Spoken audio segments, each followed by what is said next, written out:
We really are fortunate to have David Terry, the Executive Director of the National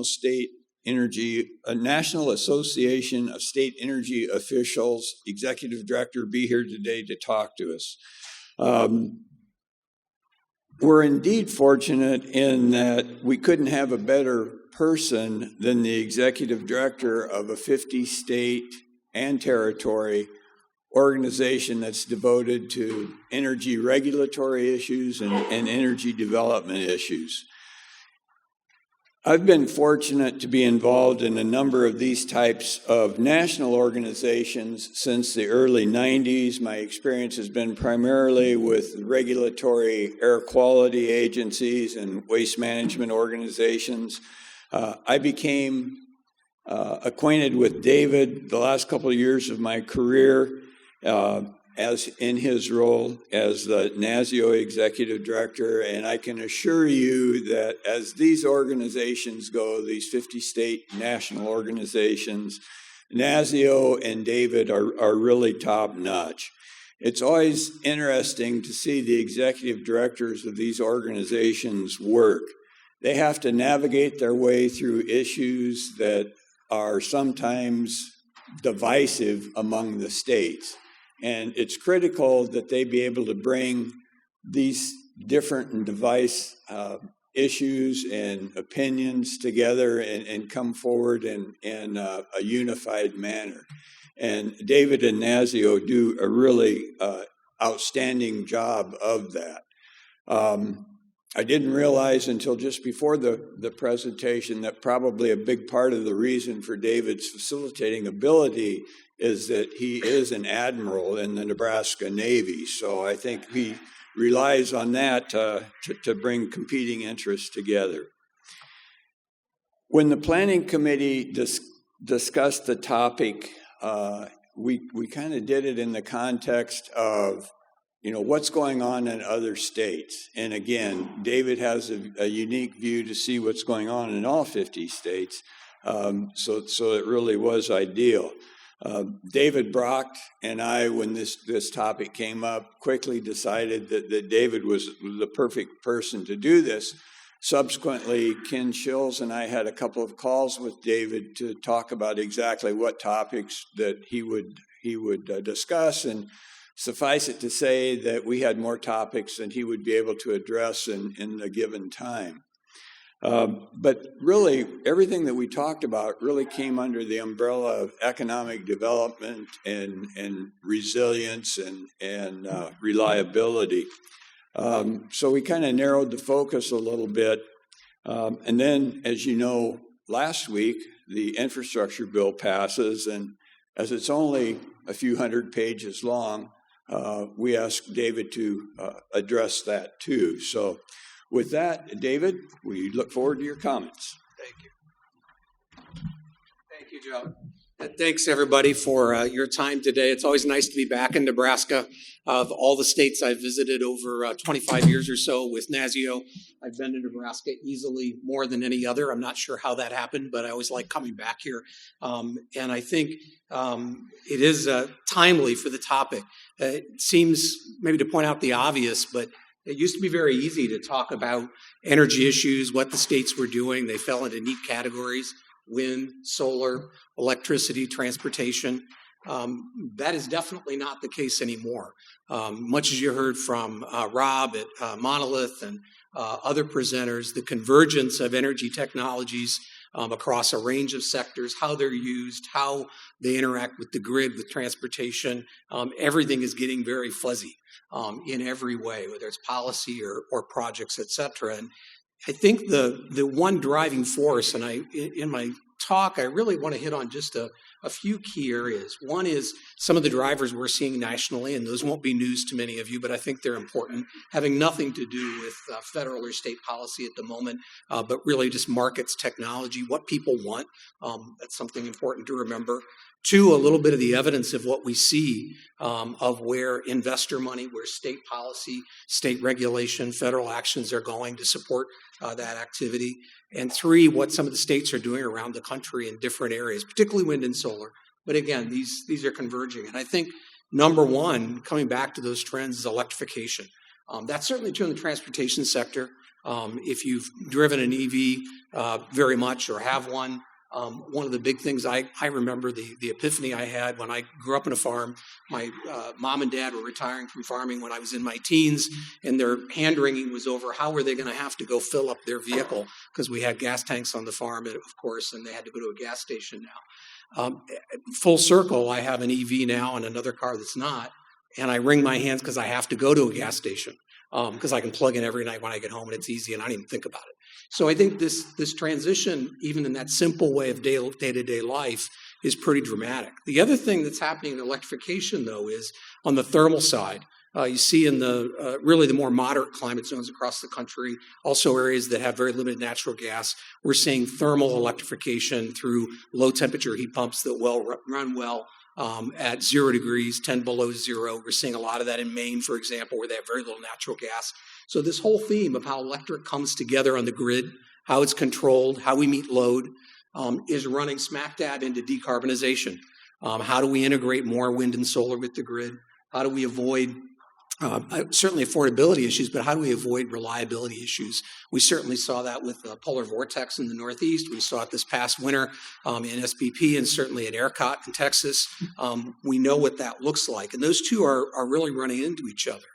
Add to that resilience in general in the electric sector, but also the fuel sector for weather. We went through a period of about 15 years from the mid-'80s to the early 2000s where the average disaster, we'd have 4 or 5 a year nationally. That would be in the $14 billion a year disaster range, which is huge. The average disaster in the last 10 years, we typically have about 20 of them now in a given year, and the average is $94 billion per disaster. Well, Congress figured that out about 4 years ago. They're changing how resilience is paid for in the country. Part of that is grid investments. A lot of that you'll see in the infrastructure bill, which I'll get to in a moment. The other part is cybersecurity. We saw the Colonial Pipeline incident we went through on the southeast. Unlike this part of the country, that's the only pipeline we have for fuel. In 3 days, in normal times, that means everybody's out of gas in 3 days. So if you live in Georgia, North Carolina, Virginia, when that pipeline goes down, it's a big deal. So resilience from a variety of perspectives is become a much bigger driver than I would have ever expected, well beyond weather. And that really permeates what states are doing. I think the last one that we see, and Rob certainly hinted at this in his presentation on what they're doing at Monolith, and that's underserved communities in transition with energy, needing good paying jobs. And it is not easy. It's not simple. They have a great example, fortunately. But that has to be one of the number one issues among our members on their minds. How do they contribute to this? At the same time, they're advancing efficiency, renewables, electrification, whatever their state's policy is. How do they do it and end up with decent tax base, decent jobs, and a good future? And with those things in mind, I wanted to hop around the country a little bit, talk about what some different states are doing in different sectors. Some of them may be known to you, some of them may be surprising, and really in no particular order. I think the decarbonization discussion is pretty broad and wide. Wyoming is looking at it as much as Louisiana, as much as California in different ways. This is a big topic, not only with grid decarbonization, but in the petrochem industry. Ammonia is a great example we just heard about. But Louisiana is really going full bore in this. They're involved in the CCS, carbon capture, storage and utilization activities at the federal level. So is Wyoming, so is Oklahoma. We see it in the grid space, obviously. Offshore wind in the east, really up to, almost to Maine, from Massachusetts on down to South Carolina. The amount of offshore wind coming online over the next 5 or 6 years is enormous. There are 22 gigawatts in the queue. The last bid came into Massachusetts at 7 cents a kilowatt hour delivered to the shore, which is amazing. We've been talking about it for 20 years. It's arriving. They're paying for it with not a huge amount of federal subsidy. That was happening before the infrastructure bill. That's changing the Northeast. They have quite a different energy equation there. They're both electrifying homes to an extent with their policies. They're electrifying their vehicles clearly, as many parts of the country are, and they don't have much natural gas. So this is a huge issue for them, avoids a lot of their transmission issues as well. Another place that we see a lot of activity and confluence is around electrification of transportation generally, both heavy duty, medium duty, and light duty. And the Southeast is probably one of the fastest moving in that regard. Tennessee, Alabama, South Carolina, Georgia, all their legislatures are putting money into EV infrastructure. In Michigan, they're focused on heavy-duty infrastructure. You have one of the largest cross-border truck traffic locations in the country. There and in California, the two places you see huge amounts of freight going back and forth across the border. They're preparing to electrify that freight distribution that usually is about 200 miles in length. It's a good candidate for that. That's where they're running full bore. That was all happening before any infrastructure bill or talk of a reconciliation bill. Private investment is driving that. The automakers globally, that train has left the station. That is what they are doing, and it's moving very quickly. Tennessee just saw the addition of a new Ford plant, another battery factory. You have the new Tesla battery factory in Tennessee, in Nevada. All of those states are working hard to attract those businesses because that's where they see their jobs. That's what's aligning for them. Much as you see the kind of things you're trying to do in Nebraska, where you're taking advantage of the resources you have in wind and solar, in ag energy, which I think is another theme that we see is wanting to make sure that people aren't left behind, going to underserved communities. And we've seen that across the board. Most of the energy offices around the country are thinking about what are they doing that's helping rural America? What are they doing that's helping urban low-income folks? They're trying to think about where they put their money, where they put their policy to make sure that they bring everybody along and do it in a fair way. And I can't really point to one state. I will say Minnesota has been a really big leader in this area. They've thought really hard about all of their policies and what that means for all the communities in their states. And I think there's somebody to look to. The other area that we see a lot of confluence around, and I can remember about 25 years ago, one of NASEO's founding board directors told me, stay away from transmission, electric transmission. It'll never get built. Don't do it. Don't spend your time on it. Fortunately, a lot of people are still working on it. A lot of states are still working on it. We see a renewed activity around this. People are understanding we have to connect these grids, whether it's the Eastern-Western Interconnect. ERCOT certainly is thinking about what that means for them in Texas being isolated. We see it from a decarbonization perspective. We have Idaho, Nevada, all the Northeast states, all talking about transmission, what they do. Colorado in particular certainly have a transmission project, most of them controversial around the country. Here in Nebraska, there's one in Maine. What is changing, and I think what may speed this up, we have about $15 billion in the infrastructure bill to facilitate transmission in one way, shape, or form or another. Some of that is around facilitation. Some of it's around low-cost loan guarantees. A big chunk around it is adding new technology to the grid to make it possible. One of those is reconductoring, so putting high-efficiency transmission cable in existing transmission locations. It's a technology that's been around for over a decade, but it's basically you can carry double the load with 20% less line loss on a conventional transmission corridor with new lines that pay for themselves in about 2 or 3 years. So there's a big chunk of the infrastructure bill's transmission money that will go to that. That's going to help some of the congestion, et cetera. Another great opportunity, I think, we have literally states across the country looking at it, Montana and Vermont most recently. They're looking at this and questioning every time a transmission line is put up for maintenance or one's discussed, have we looked at high efficiency, high load factor transmission? This is another place that we see a big opportunity.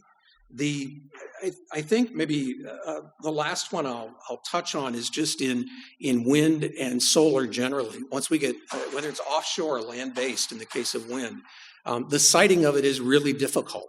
It's always been difficult, but it is getting more difficult. The not in my backyard, which people have very legitimate concerns in these areas. I think this is one of the places where we have a lot of work to do. It's interesting. We're still working on technology and cost of power, but at the end of the day, some of the tougher issues are not the technology. It's not the transmission. It's not the technology itself. It's where can I site it? Where can I build it? How can I get it to market? And those are the pieces that we're really focusing on. And I think of our members, that's probably the area that they're probably most frustrated by in general and most interested in working on. I think the infrastructure bill does a lot for that, which is maybe a good time to segue to that bill. We'll see it signed into law shortly here within the week. Not a letter of the bill has changed since August. It's kind of unusual. When it passed out of the Senate, part of the agreement was that nothing in the bill would change, and nothing did when it passed the House. So if you saw it back in August or September, it is identical. I can tell you a very fast cheat sheet. We did it for me because if it's simple enough for me, then, if I can understand it, anybody can. So we did a nice cheat sheet. It's on the NASEO website. It's the second article you'll see when you go through the rotating pictures at the top. And it breaks it out by sector: buildings, grid, transportation, et cetera. Each provision, the dollar amount, who it goes to, et cetera. And just to walk you through a few of the pieces that I think are most relevant. It got some criticism because there wasn't that much for renewables, quote unquote, in the bill. But there was a great deal for transmission and distribution planning to facilitate renewables coming on the grid. And that's really the winning piece, I think, from a wind and solar perspective in that bill. There's $500 million for all the state energy offices to work on transmission and distribution planning policy issues, working with stakeholders, working with their consumer or investor-owned utilities about what they do, working with other states, working with the Federal Energy Regulatory Commission on transmission where that's appropriate, on distribution issues, et cetera. So that's an important piece from a planning perspective that I think every state has a stake in the game that they can take advantage of. And certainly I'm sure Nebraska Energy Office will pursue that as it best fits their relationship with Nebraska Public Power. The other piece that I think is important is the amount of money that's there for the Department of Energy to be an anchor tenant. There's $2.5 billion in a revolving loan fund for DOE to essentially be a tenant on a transmission line where maybe there's not quite enough end-use demand yet, but there's perceived that there will be. That creates some interesting opportunities, I think, for moving wind from the center part of the country to markets where it's needed. We'll see what that looks like. I think it also creates some interesting opportunities for the Eastern-Western Interconnect, the tie lines that have been talked about and studied. NREL's done a great job in that regard, and I think that's some of the, I don't know if there's any low-hanging fruit in transmission, but surely that is lower-hanging fruit. So that's a big advantage. There's another $5 billion for utilities and utility projects in the transmission area. There are carve-outs for consumer-owned public power as well as investor-owned power. There's another $5 billion for transmission and distribution system resilience. So the kind of issues that we've been facing in the West with wildfires, certainly with hurricanes, ice storms, et cetera. There's an additional $2.5 billion for states in formula funds to address those projects as they see fit. The idea they'd be leveraging some of the private sector money in that space. That's resilience pretty broadly defined. So that includes some local large-scale utility renewables, storage, microgrids, et cetera.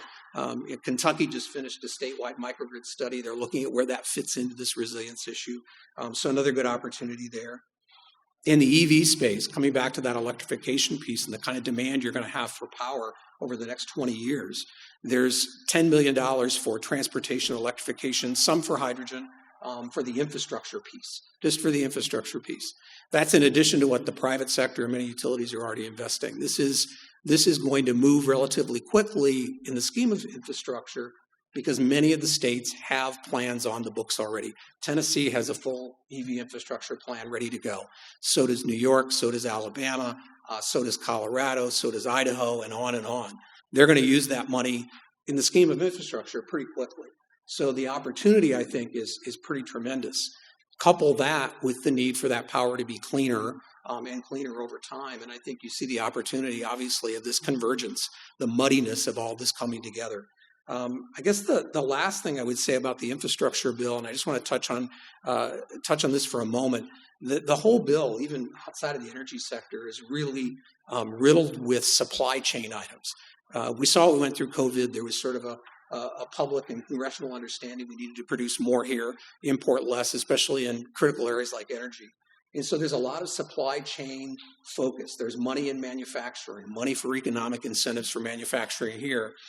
The Buy American provisions of this bill are extremely strict. So that is one of the good news, bad news. The good news is it's going to promote more purchase of U.S.-made products. The bad news is in a lot of these energy spaces, we lack that. So I think that's going to be one of the fundamental challenges of implementation and purchases. That's a pretty serious provision. There's a longstanding Buy American Act, goes back 40, 50 years. This is more stringent than that. So there aren't going to be a lot of waivers and so on and so forth. So that's one to keep in mind. I think there's a lot of opportunity there, but I also think there's going to be a lot of creative thinking about how we make that happen. I don't think it's easy. Lastly, I just want to touch on the reconciliation bill for a moment. That's obviously much more controversial. It's a dynamic bill. It changes from Friday to Monday almost every week. I think you've probably seen that in the news if you haven't followed it closely otherwise. But the pieces that are tending to stick are those energy tax provisions. Certainly the hydrogen piece is one that's sticking. I think we see a lot of others, carbon capture, the continuation of wind and solar credits, a variety of others. But I think that's one piece that is looking more stable. We don't really have a detail or a summary on it right now because it is so dynamic, but I would commend that part to you. The most recent version came out on November 3rd. You can find it on a House website. You can find it on the NASEO website quite prominently. But if you go to the section on energy and look at the tax portions, I really commend you to it.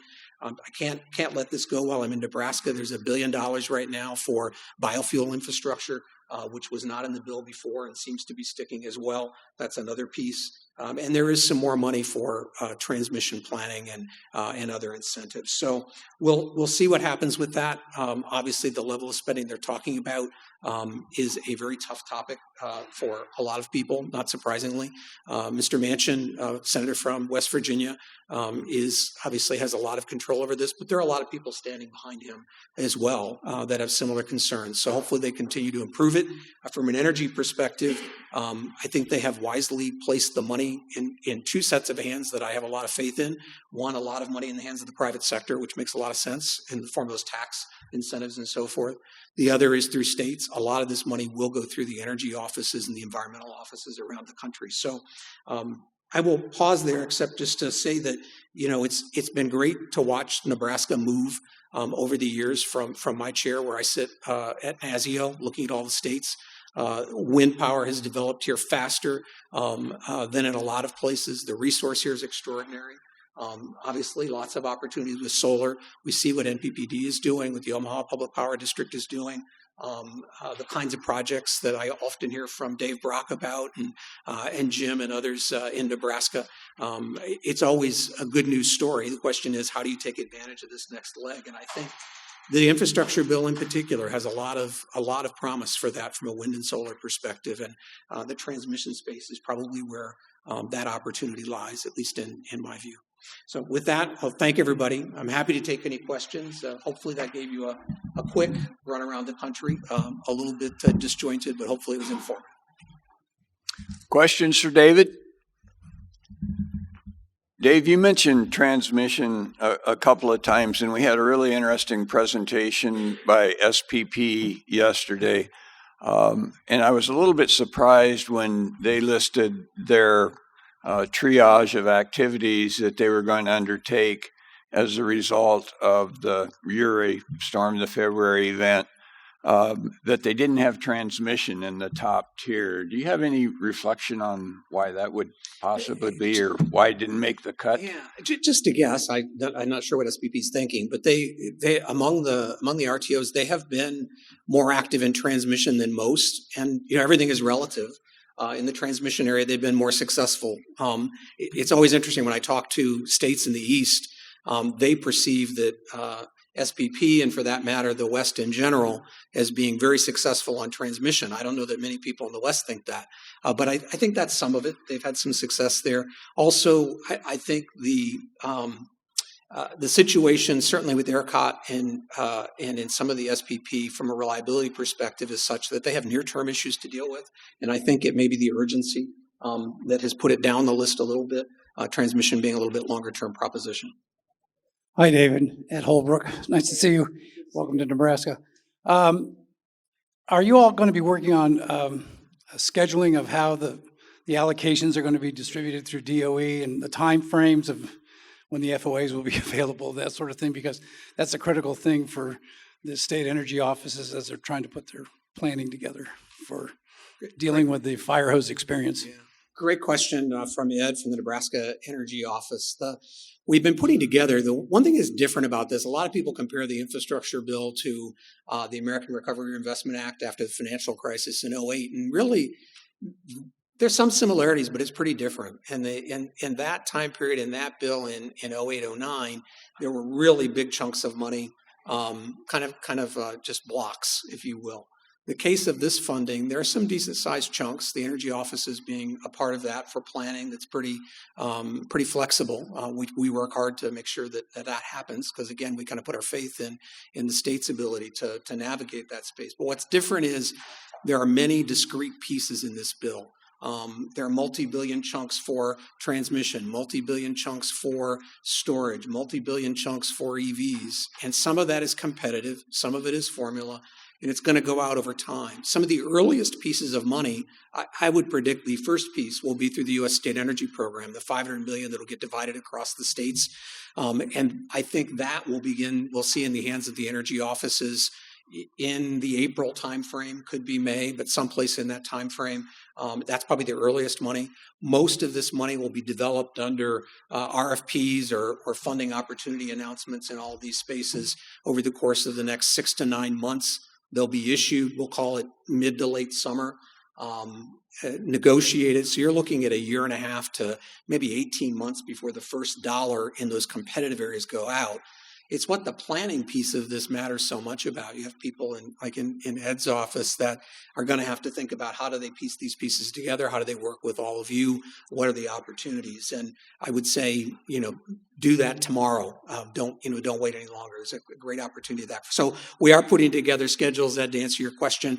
And fortunately, you'll all be the first in line, not the last, which is good news. I actually have two questions. The first one is there additional funding, and this is regarding both the bipartisan bill and the Build Back Better. Is there more funding for energy efficiency programs? And then the second question is there funding for low and moderate income renewable energy projects? Yeah, great question. The infrastructure bill has a fairly limited amount for efficiency, except in a few categories. There are a few tax incentives that are important, more of those in the reconciliation bill I'll get to in a moment. But the big chunk is $3.5 billion for low-income weatherization, which is all efficiency, of course. That's a relatively large amount. It's not quite as big as during ARA, but it's a large amount. There's so much capacity, only so much capacity in that space, and that's probably an appropriate amount to do over the next several years, I would imagine. The other piece is the Energy Efficiency and Conservation Block Grant Program. Long name, but the bottom line is it's $550 million to local governments for efficiency and renewables. That's not a very big number for that number of local governments. 28% of that total amount goes to the energy offices to work with smaller local governments. Undoubtedly, a lot of that will end up in efficiency, no question about it. The reconciliation bill has many more. Well, I should add there's one more. There's $300 million for building energy code, training and technical assistance in the infrastructure bill. That's more money than's been in building codes in any memory. It's an enormous amount. Nebraska has been a leader in that space in this part of the country, and I'm sure probably still will be. In the reconciliation bill, though, the tax provisions are significant. There's a 25C tax provision for home energy efficiency, another one for 179D for commercial and institutional buildings. There's $500 million for mission-critical facilities at the state level, with efficiency and resilience. So what they contemplate there is the state using private sector money to retrofit water treatment plants, shelters, schools, et cetera, buildings they deem critical, and then using the federal dollars for resilience improvements. That might be on-site solar and storage. It might be on-site power and so forth. There's $5 billion for something called Hope for Homes. That's a residential energy efficiency rebate program. It's very complicated. It is one of those items that has stuck throughout the bill. I think it will be in the final bill. We see it. That's about as big as it gets in terms of dollar size. There's another piece, manufactured housing, tax credits and rebates. I believe the rebate right now is set at $2,000 for Energy Star manufactured housing. Again, I think that will stick in all likelihood. That's a place that is in the market that is very hard to address from efficiency perspective. So welcome. It's something I personally have worked on a long time. It's the first time we've gotten anything really positive there for folks that buy manufactured housing. So I think that's a big plus. So, Dave, again, thanks for coming here to Nebraska. And for all of you, he was not kidding when he said he comes to Nebraska more than anywhere else, and has for, not to age you or me, decades from that standpoint. This is probably less a question, but maybe more a opportunity to share with the folks here. During my career, I've had a chance to work with two national organizations, like one as a member and a board member for NASEO, and then one as a staff member for the National Association of State Departments of Ag. And those organizations that represent all the states have challenges because the issues are different. And sometimes on the same issues, the perspectives are different between different states. And certainly that's true in energy. And I compliment Dave and his team at NASEO for doing a great job of bringing that value where the states could really cooperate without and avoiding some of the pitfalls that would happen there. So Dave, I'd invite you to maybe share a little bit with the group on how you accomplish that through the regional or the regional groups that really focus on the Midwest here and others, and thinking about that exchange of ideas between different state governments, and reflect on how you've been able to help that. Because I think it's something that I certainly relied on when I was state energy director. And I think all of the states I saw, it was a very cohesive group that we drew on each other because of that. So I'd invite that. Thanks, Dave. I appreciate the kind words as well. I think first and foremost, we've been really lucky. We have energy director and office members, Nebraska being a great example, that have compromised with the other states. We have a lot of times similar goals, but a hard way to get there. We went through this most recently. One thing we don't do at NASEO, we don't really do lowest common denominator. We don't water it down till it's nothing, so we can get people to agree, but we try to find somewhere where it works. And I think the reconciliation bill is a good example of that. We have this residential efficiency program that I mentioned. There are a few states that want to see that all directed toward electrification, no efficiency for natural gas. There's, I think, some extreme viewpoints about that across the country, about how they feel about natural gas and not wanting to see it fostered. We had states that felt strongly they wanted to see gas efficiency, for that matter, heating oil use efficiency to be supported with that. And we really talked through what that could look like. Took an agreed upon approach where we stage gate it the first 5 years. If it's efficiency, it's efficiency, whether it's gas heat, distillate, or electric, and we make sure it gets incentivized and done at the state's discretion. So if one state wants to pursue all of those, great. If one wants to pursue only electric efficiency, they do that. Now, we took that to the Hill and got agreement on it. And I think it's that, willingness to take a lot of shades of gray, the nuance in between, and keep people calm and talk through it. And then we frankly also do it through an economic lens. What's good for the state, what's good for the region. From an economic perspective, we all have somewhat similar views on what we want to have a clean environment. It's how we get there. And so I think it's been that. But really the other piece, and I think we're in a very lucky position, we don't represent the utility commissions or other regulators. Our members are forward-looking. They reflect their governors and their communities. How do we get something done in a relatively reasonable period of time, not 2 decades from now? How do we get something done that helps the community economically, environmentally, helps voters? And that gets you to a common place more quickly. So it's a lot of it is good fortune, I think. But it is interesting. We use Nebraska as an example frequently, partly because I've been here a lot and I have some idea of what goes on here. But you've got one of the best residential efficiency loan programs in the country. It gets talked about more in D.C. than California, as I guarantee you, because it's better. It's just operated better. It has been for years, and Ed and folks know about that.